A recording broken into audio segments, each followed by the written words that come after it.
This video is brought to you by Mint Mobile. So this is the iPhone 14 Pro Max, and it's been over a year since it was released. So I want to do a 1 year later review. I have been using it on and off for the last year. Not every single day has it been my main phone.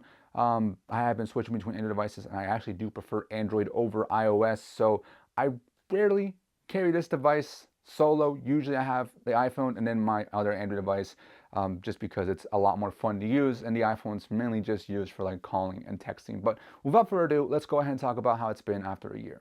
First, hardware and design. As far as durability wise, the phone has been perfectly fine. I have no nicks, no scuffs, no scratches other than maybe a few on the display. Although I have been using a tempered glass screen protector on the display. I took it off recently because I cracked it. And I do have a few minor scratches now. The display was perfect when I took the screen protector off, but now it's got a few scratches here and there. And I've also been using a case pretty much 99% of the time. I do not like using the iPhone 14 Pro Max out of case. It's just not comfortable. It's got a flat overall feel to it. The back glass is flat, the frame itself is kind of flat, so the edges are somewhat sharp. It does have stainless steel frames, and it is a glossy finish, so fingerprints are going to be noticeable. The back glass is matte, and then you got the iPhone or the Apple logo, which is a bit like a matte frost glossy look. But overall, in the hand, the phone does feel kind of chunky, or not maybe chunky, but just heavy and big and somewhat thick. The camera bump is also pretty thick as well, so when you put it down on a flat surface, on a table per se, it's gonna rock a good bit. And it's got a camera bump with the silver lens rings also sticking out a bit, and then the actual lenses do stick out a little bit as well. But overall, the phone itself definitely looks clean and premium, but it's just not the most comfortable in the hand. Over time, depending on how you hold your phone, if you put your pinky underneath and hold it like this, it's gonna hurt after some time. Even then, just holding it in the hand, in my palm, the edges just feel a little bit too sharp for my liking, but that's just my own opinion. The whole phone is also IP68 water and dust resistant rated. As far as buttons and ports and speakers, at the bottom you do have Lightning, which is a downside nowadays considering that the iPhone 15 is now with USB-C. Then you have dual firing speakers, which in my opinion are phenomenal. They sound really good. Probably one of the best speakers out there on a mobile device. So speakers you don't have to worry about. Music sounds good when you're using this, and also videos. You have your power button on the right hand side, which is a nice big power button, which I like. Then you have your volume rocker, which is split up into up and down, which I also like. And then you have your mute switch, which is being replaced with an action button, as you can see in the newer version. So you still have a mute switch with the iPhone 14 Pro Max. And something I noticed that everyone else is mentioning now that they have the action button is that everyone seems to always keep their phone muted. And I never realized that I do that too. So I actually think action button is more reasonable, or makes most sense, because I always keep my phone muted. And you also have no physical SIM card slot, eSIM only. So that's something to keep in mind, that here in the US, no physical SIM card slot available for the iPhone 14 Pro Max. And my eSIM experience has been pretty seamless overall, thanks to Mint Mobile, who has been my main carrier for the last year with this device, and who once again I am partnering with for today's video. So if you ever thought to yourself, why is my wireless bill so damn high? Well, let me tell you about Mint Mobile. You might already know of Mint Mobile through some of their ads with Ryan Reynolds. They're pretty funny, but let me tell you about how good their service is. Mint Mobile offers premium wireless service for as low as $15 a month, and they're built on the largest 5G network, so you don't have to sacrifice speed, coverage, or data. And I've traveled from the West, I've traveled in the East, and I've had nothing but good service. And they're able to keep costs so low because everything is done online. They sell to you online, you set everything up online, everything's done through their website or through their mobile app. So there's actually no physical locations or physical salespeople. So you shouldn't have to pay more than you have to access the same network. So click the link down in the description or scan the QR code if you're interested in signing up and saving big on premium wireless. All Mint Mobile plans offer nationwide talk and text and lightning fast 5G and a free mobile hotspot.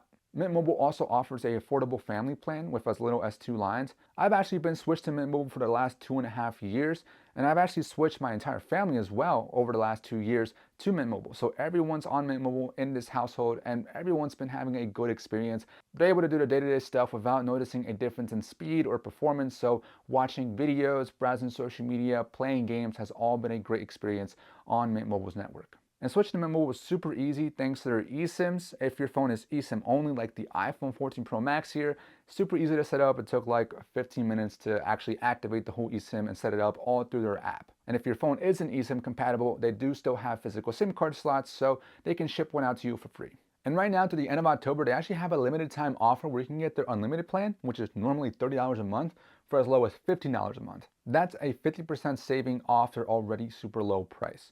Use my link, trymintmobile.com/tacotech, or use the link down in the description, or scan my QR code on the screen to get yourself started. It really does help out the channel. And if you already made the switch to Mint Mobile, let me know down in the comments below. And the iPhone 14 Pro Max has really good haptics as well. When you're holding down on an icon, typing and texting, it just feels nice and crisp and kind of tight.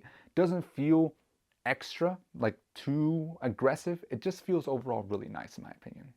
Now, as far as the display, you do have a 6.7-inch Super Retina XDR OLED, 120 Hz, 1440p-ish display, high brightness of like, I think 2000 nits. It's a solid display overall. So as far as quality, you don't have to worry about it. It's a very good display when you're just browsing around, when you're watching content. It's going to be a phenomenal display. What you do have to worry about is maybe just a little bit about how it's kind of designed. So first, you do have symmetrical bezels all around the display.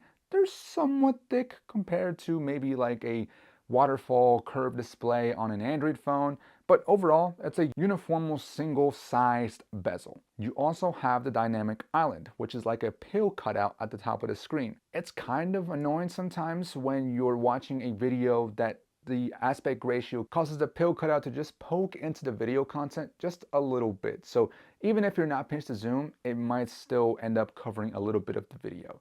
And once you do pinch to zoom, then it's pretty obvious that it's there if you're looking for it, but over time you might get used to it. Personally, I got used to it, but it's still something to note and keep in mind when you're looking at the display. It's also a flat display, so it's very easy to install a screen protector. Like I mentioned earlier, I had one installed, but I ended up cracking it, so I removed it. But I like the fact that it's super easy to get a cheap tempered glass screen protector just to avoid any accidental scratches. The display itself is also really smooth because of the 120 Hz Pro Motion. The display also gets very bright outside. So if you're in an outdoor, bright, sunny day, you're gonna have no problem seeing the display outside. The display also has rounded corners, so the only thing you have to worry about with that is some apps may not optimize their safe area to keep that in mind. So some elements within an app may be lost within those corners, but usually most apps are pretty much optimized for it. Now, as far as biometrics, you do have only Face ID, which works well 95% of the time. There's a couple of times where it doesn't recognize me in the morning. I don't know if it's because I don't have my glasses on or if it's because it's a low light environment, but there's some times where it does miss. But for the most part, it's able to capture you 95% of the time, like I said. So it's usually pretty fast, pretty reliable, and secure. What I also like is that you're able to keep your details of your notifications hidden until it recognizes your face. As far as performance, you do have the A16 Bionic chip with, I think, 6 gigabytes of RAM. Any performance has been nothing but good, at least of my experience.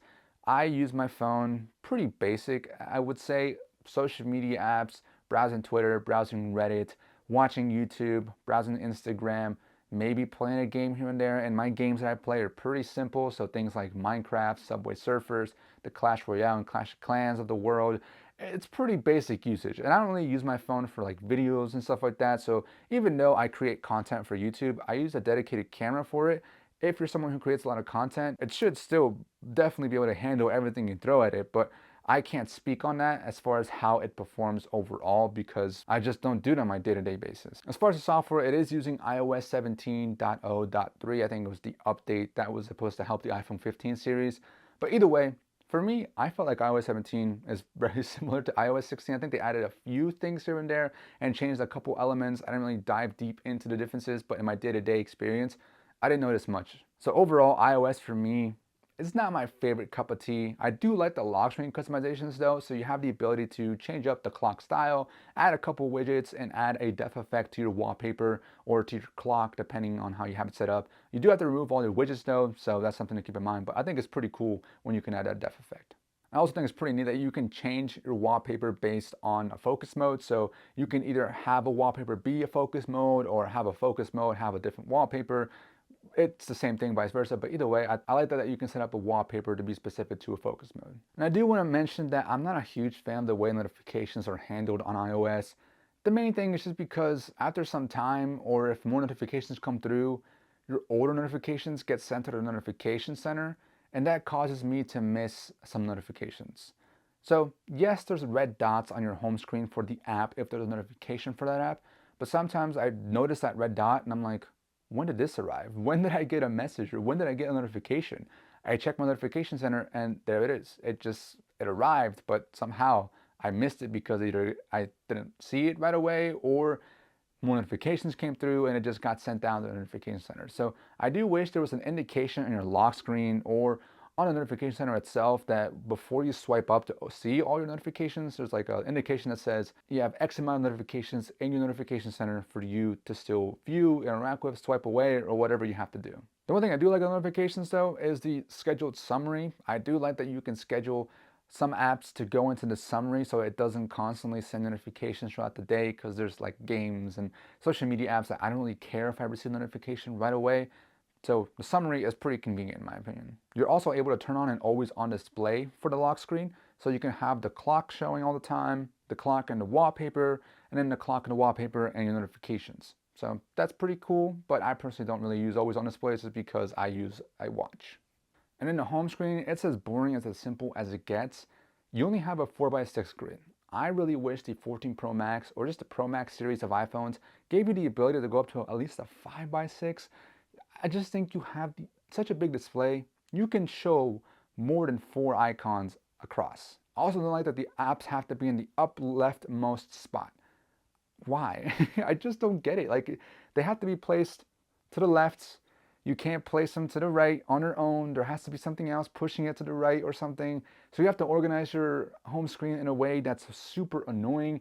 I'm sure iPhone users or iOS users have gotten used to it at this point, but I'm not. I don't like it, and I'm gonna keep complaining about it.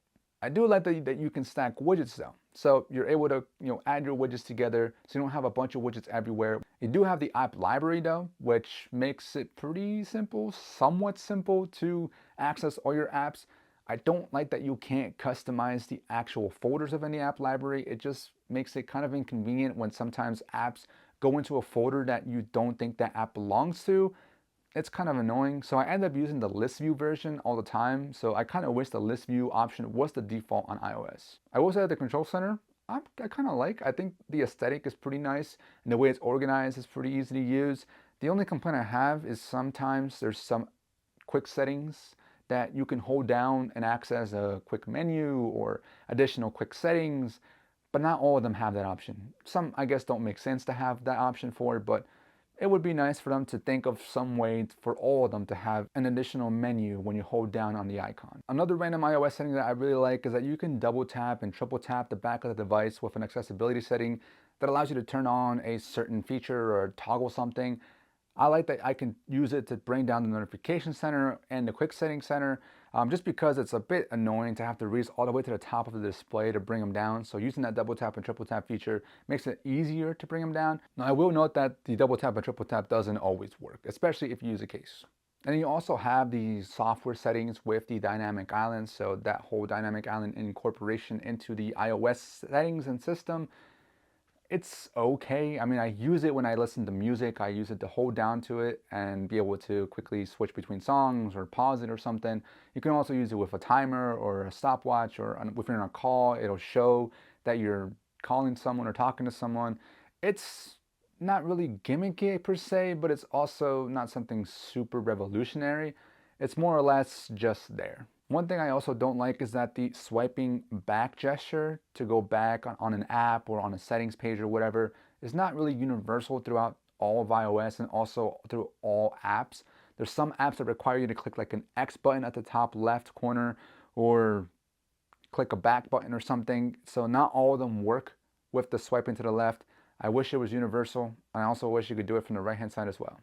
Another thing that's annoying is that a lot of settings for a lot of the stock default apps have to be changed within the actual settings app. There's not like a quick toggle where you can click settings on the default app and go to the settings section of that app. It's kind of annoying. So it's stuff like the control center, the camera, any lock screen notifications. You have to go into the settings, look for that particular section of iOS and change it there. It's kind of annoying and not very user-friendly in my opinion. Other than that though, you do have your iOS ecosystem or an Apple ecosystem stuff, whether it be your own Apple ecosystem or your ecosystem connecting with other Apple users. So stuff like iMessage, FaceTime, AirDrop, and Find My, and then being able to connect easily with your other devices through Apple CarPlay or with Apple SharePlay or whatever it's called. So if you're built into the Apple ecosystem, an iPhone is definitely key and a core feature to owning all that other stuff. So if that's super important to you, then obviously iOS and Apple in general is going to be super important to you. But if you're not, then you're not, in my opinion, missing out on a ton. It's convenient, but if you don't have a huge Apple ecosystem within yourself or with other people around you, and it really doesn't make a big difference. But as far as software support, the positive thing is that you're going to be supported for at least, I gotta say, 5 or 6 more years. It is a year old now, so maybe just 5, but even then, that's still a decent amount of life left with the iPhone 14 Pro Max. It's also good to know that all iPhones, I believe all iPhones, tend to get the same update on the same day. Now, as far as cameras, I'm not gonna go too in depth. I'm just gonna show you guys some samples and you can decide on your own, via your own screen, what you're seeing, whether this camera system is solid or not. Personally, I think it's really good. Whatever you're gonna use your camera for, whether it be for professional content stuff or just casual, I wanna take a photo of this scene or this moment, this memory, you're gonna be more than satisfied with the camera on the iPhone 14 Pro Max. The only thing I will complain about is the telephoto. It's only a 3x, so you can't really zoom in that far if you're in a situation where you have to zoom in far. 9x for video and 15x for photos. Luckily, the iPhone 15 Pro Max is improving that, so I'm kind of excited and looking forward to trying that out. But either way, with this current system, I think it's overall good, but the zoom capabilities is where it's lacking. So let me know in the comments down below what you think of the iPhone 14 Pro Max cameras.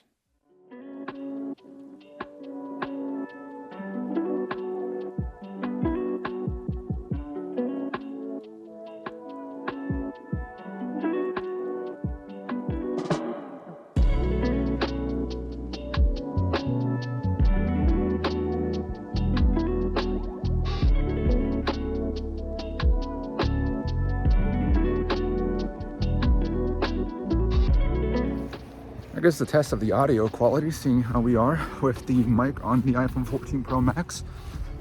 Yeah, you guys let me know what you guys think. Whether this is decent quality, bad quality. It's just a 40-second clip of me walking.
Now lastly, as far as battery life, I do believe it's a 4,434 milliamp hour battery. Correct me if I'm wrong, but either way, I find the battery life for me has been pretty good overall. I didn't have the iPhone 13 Pro Max to experience that super phenomenal battery life.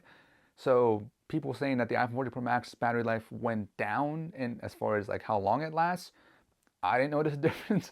For me, I've been getting anywhere from 4 to maybe 5 or 6 hours of screen on time, getting overall total usage of at least 24 hours. The phone lasts me at least 24 hours. Now granted, I haven't been using this phone as my main device every single day, so my battery health is still at, I think, 100%. So take that as you will. But even then, I've been having a pretty good battery life experience. As far as charging though, it is definitely one of the slowest charging devices out there. I think it caps out at 25 or so watts of fast charging, but it still takes like a whole hour and 45 minutes or so, maybe an hour 30 to fully charge. It is fast though, going from like 0 to maybe 60 to 70%. Takes like maybe a half hour or so. But after that, it slows down drastically. So when you're at that like last 90 to 100%, it can take quite a bit. But either way, you don't have to charge it the whole way. You could easily just charge it from 0 to 50% and it will last you at least a half day. You also have wireless charging and you have the MagSafe charging as well. I personally don't use MagSafe at all and really don't use wireless charging at all either. So in the end, undeniably, the iPhone 14 Pro Max is still a solid phone. It's still a solid buy going into the end of this year and going into the new year, but I'd still be hesitant to recommend it to everyone because it depends on what you're coming from. If you're coming from an older generation iPhone that's already using Lightning, then I would say, yeah, this is going to be a solid upgrade for you. But if you're coming from another phone that already uses USB-C, or you already have a ton of products that use USB-C and you're sick of carrying Lightning, then I wouldn't upgrade to Lightning or a phone that still has Lightning, even though it'll be a solid, good phone. I would wait another year and wait for the iPhone 15 to go on sale, or get the iPhone 15 now, or wait for the iPhone 16. So that's just my thoughts. Hopefully this was helpful. Hopefully you guys enjoyed, and peace.